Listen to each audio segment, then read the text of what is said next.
Hey y'all, welcome back. Today I want to spend some time. Hey y'all, welcome back. Today I want to spend some time talking about my journey in the 10x Business Bootcamp. As part of that journey, I've signed up to do some marketing courses through Cardone University. As some of you will recall, I shared how bad I am at marketing when I shared the top 10 tips for marketing from the 10x Business Bootcamp. So one of the things that I'm learning about is how to market much more effectively. And as part of the curriculum, it was suggested that I read Cardone's Millionaire Booklet. So as I like to do, I took some notes and I want to share with you some of the lessons I learned from the Millionaire Booklet. So here we go. First of all, Cardone breaks down how to become a millionaire in 8 steps. And for those who don't know, I'm speaking about Grant Cardone. So the first step is to make a decision, and he calls this the Millionaire Decision. And that decision is that you want to be a millionaire and you want to be wealthy. So for me, this is an easy decision because I'd already made this decision a while back, so no problem there. Interestingly though, he says that in order to be a millionaire, you must change your mind. And he didn't use the word mindset. You must literally change your mind. And he spent time talking about how many people who want to be millionaires don't actually have the mind that's required to be millionaires. So they need to swap out the mind that so far has stopped or prevented them or is making it difficult for them to be millionaires, and adopt a mind that allows them to more easily pursue being a millionaire. In my case, I've been very fortunate with the types of jobs that I've had and recently with the investments in real estate. So this particular hurdle is already cleared, but now I want a 10x. I want to 100x, even 1000x, where that's possible, with lots of big ideas. And this is where marketing is so critical. But okay, so that's step 1. Step 2, Grant Cardone shares that when you start on the journey to millionaire status, you need to focus on increasing income, not on saving or investing. So this is actually counterintuitive, but in thinking about it, it makes a lot of sense. The whole idea is the only way you really become wealthy is by increasing passive income. Because if you don't have passive income, then the amount of money that you're going to make is going to be tied into how much time you're able to exchange for money. So for many of us who have W-2 jobs, we have salaries, and of course, some of us have really high salaries. So this is the highly paid, highly taxed folks that I tend to think about a lot when it comes to tax advice and tax reduction strategies. But I digress slightly. Taxes are always top of mind for me, so I always digress into taxes. But in this conversation, or in this particular book, the breakdown of this idea that it's really critical to not focus so much on saving and focus in the outs when you begin your journey in the first stages, to focus on generating more income. While it did sound counterintuitive, it does make a lot of sense, because when you generate passive income, then you're in a position where you don't have to be physically involved, or you don't have to exchange your time to be able to make money. And that does then allow you to begin to multiply the amount of money that you can make. Okay, step 3, do $1 million math. And we've already covered this when we did the tips from the marketing day. And it still is very powerful, this understanding of, well, how do I make $1 million? Like, what are the ways possible to make $1 million? For those who may not have seen my first video explaining this, let me quickly cover it. The idea behind this is you think about what would it take for for you to get to $1 million? Like, what are the different avenues that you could take? So the first one is you could provide a service or a good that people are willing to buy for $1, for example. And if you can get 1 million people to buy that service or good, you would make $1 million. The second way is you could sell something that people will be willing to buy for $10. And if you can get 100,000 people to buy that, then you'll get $1 million. Another way is you could sell something for $100. And if you can get 10,000 people to buy what you're selling for $100, then you'll be a millionaire. Another way is you could sell something for $1,000. And if you can get 1,000 people to buy what you're selling for $1,000, you will be a millionaire. Another way is you could sell something for $10,000. If you can get 100 people to buy something that you're selling that's worth $10,000 to them, then you can be a millionaire. The other way is you could sell something that's worth $100,000. And if you can get 10 people to buy it, then you'll have $1 million. Last way, you could offer something that is worth $1 million, and if one person only is willing to pay that $1 million, you will have $1 million. And Cardone actually talks about examples of things that make more practical sense to us. So if you have a job right now and you're earning $50,000 a year was the example he used, then in 20 years, you would have made $1 million. And even if you're earning, for those folks who may be in lower paying jobs or maybe in countries outside the US where $50,000 will be difficult to find as a regular job, if you're making $25,000, then in 40 years, if you're able to keep that job, you would have $1 million. So the whole idea is just to be very clear on the fact that $1 million is just numbers. And if you break it down mathematically, if you use math, you'll be able to see that it's possible to get to $1 million. And in some cases, it might take a long time if you're not able to have other sources of income. But to the extent that you're able to have multiple sources of income, then for example, you could have them running in parallel, and that would cut the time in half. So if you were able to get 2 jobs as an example that pay you $50,000, then instead of 20 years, in 10 years, you have $1 million. Or if you're able to get 2 products that you can sell for $1, then you don't need to reach 1 million people for each product. You only need to reach 500,000 for each product. Okay, let me not belabor that point. Let me get to step 4. I love this one. He says, ask who's got my money. And he says, answering and acting on this question is sales made simple. So the whole notion is, if you're clear on who needs your services or who needs the goods that you are offering, then they're the folks that have your money.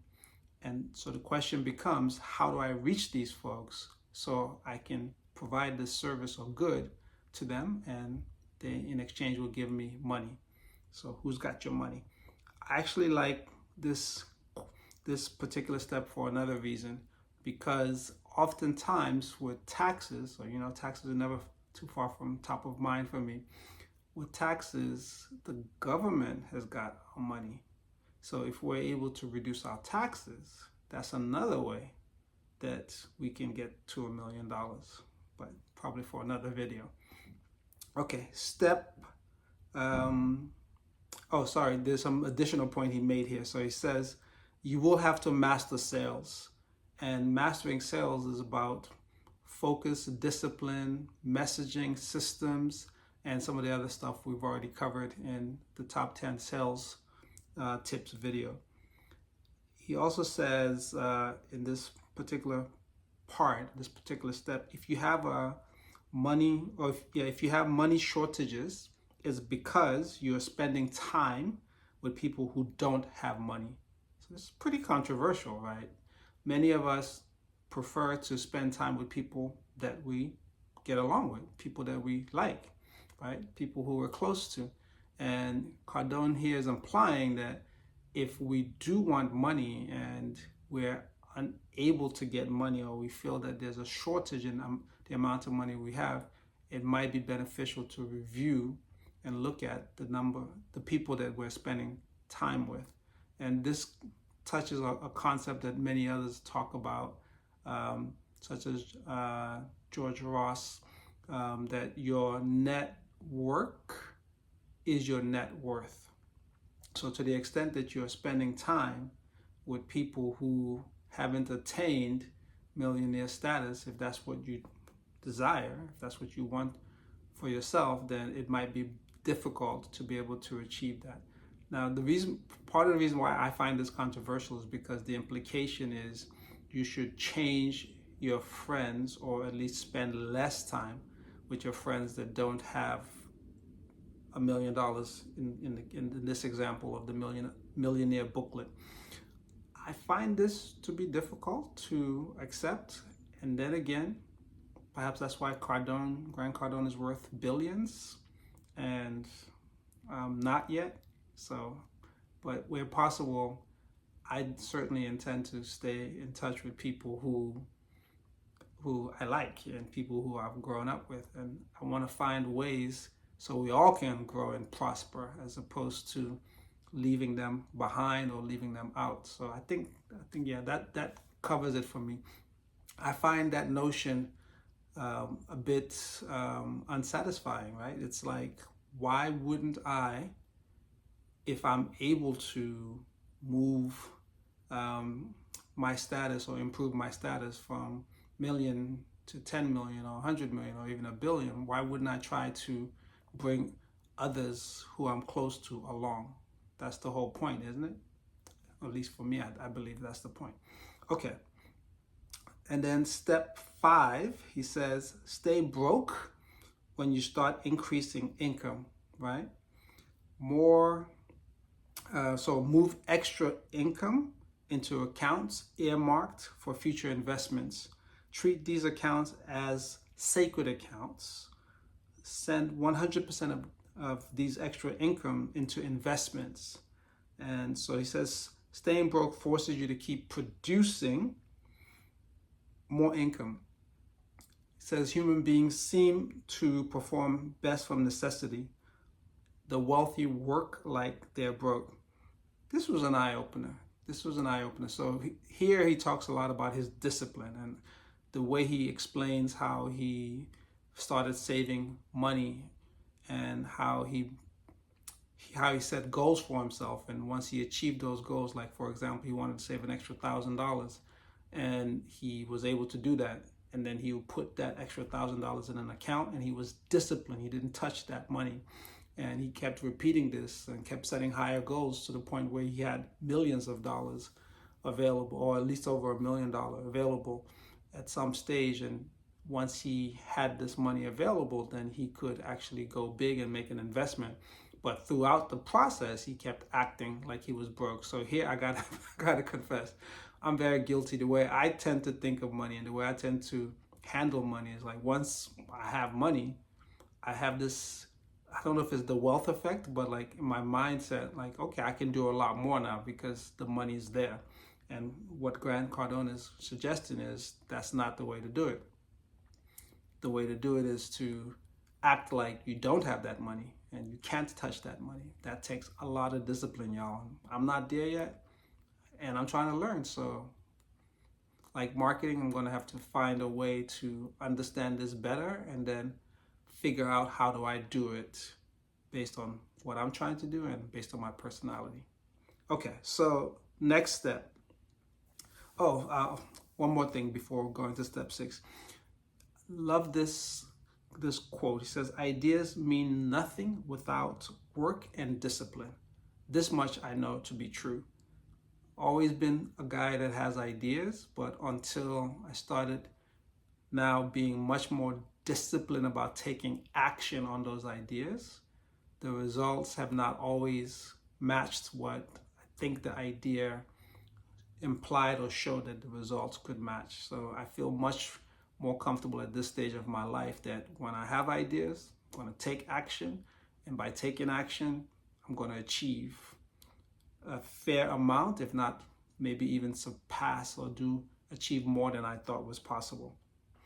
Finally ready for step 6. So step 6 is save to invest, don't save to save. So this is the only reason you should save money is to invest money. And I'll do another video about the difference between saving and investing your savings with a bank, and saving and investing your saving with in real estate. So I had a bit of guidance.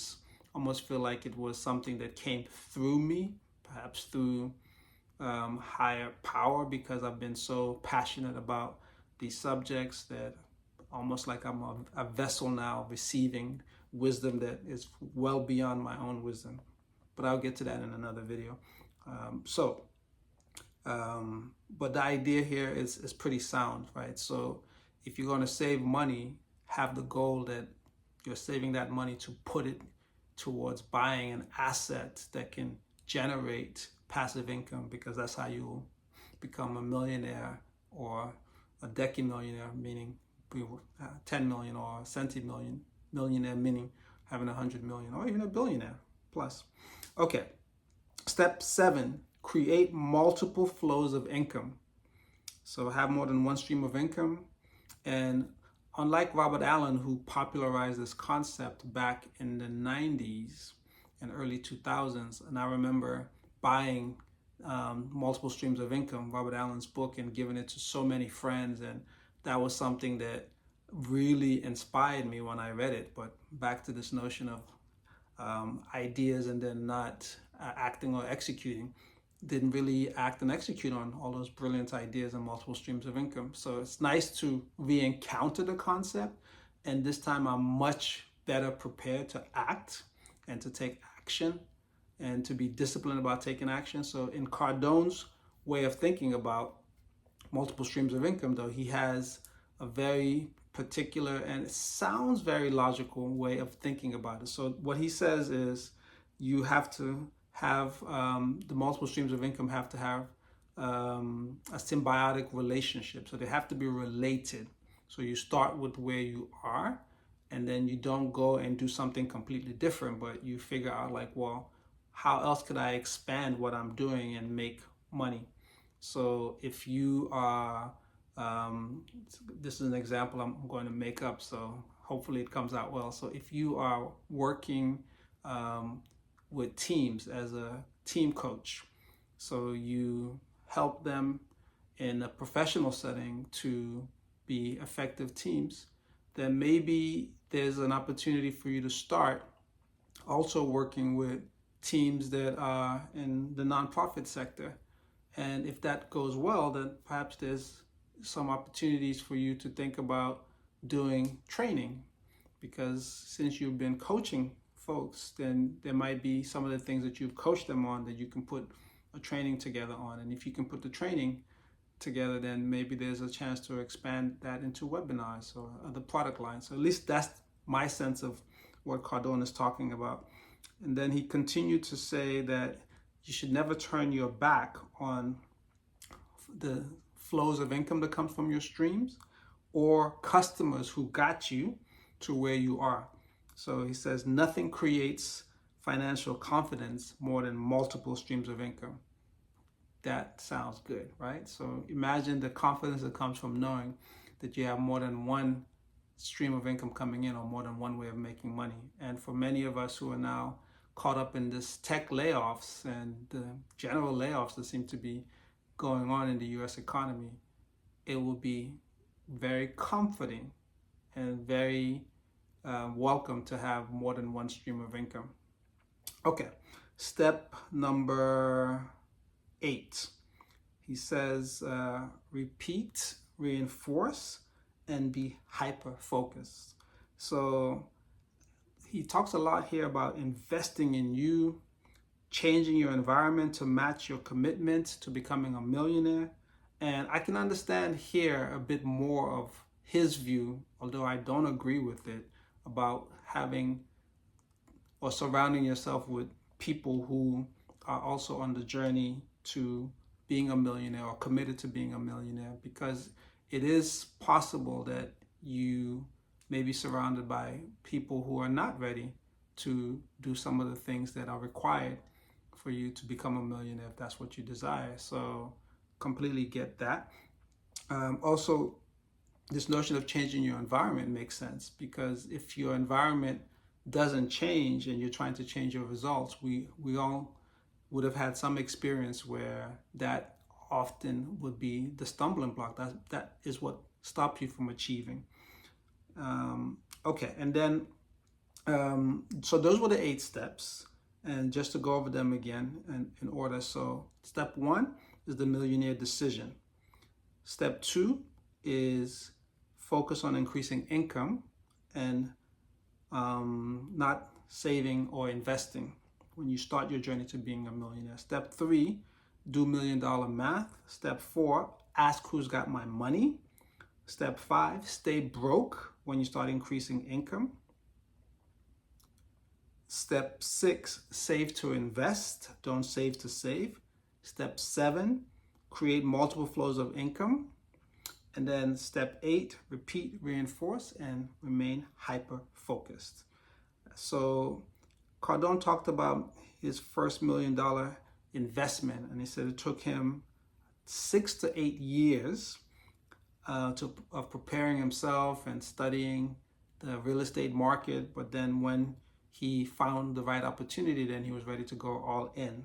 And although this is not a step, this was a closing thought from him. So he says, the wealthy make big bets, not small bets. So go all in when you find an opportunity worth going big on. So that's pretty compelling, also pretty scary, to be honest, but going big implies that you are committed and you're not afraid to fail, because even if you fail, you will find a way to use the lessons learned from the failure. In conclusion, Cardone tells us that becoming a millionaire is harder than you think, and it's easier than you think, and you will achieve way more than you imagined. So these 3 are also quite interesting and compelling thoughts. Harder than you think, so the implication is don't think that you can just have the idea and it happens overnight. Easier than you think implies that once you start and you are disciplined and you take action on your ideas and you're persistent and you're learning and you're growing and you're changing your environment, and maybe some of the people who are negative or naysayers and not really helping you, then you will achieve easier. The achievement will be easier than you thought. And then the final one of achieve way more than you imagine. Once you are able to make that first million, it will be easier to make the second million or the third million. At least that's what the promise is, right? So for me, this seems very similar to the idea of setting goals and targets. And then once you achieve those goals and targets, you often find that now you set even higher goals and targets. Okay, so let me pause here. This one's been a particularly long video, my longest so far, but I appreciate you and I hope you got some nuggets out of this. And would you do me a favor, if you have gotten some nuggets out of this, would you please subscribe to my channel, click the like button, share this with people that you think would benefit from it. And you could also hit the bell button so you'll be notified when I release new videos. All right, y'all. Thank you. Bye for now.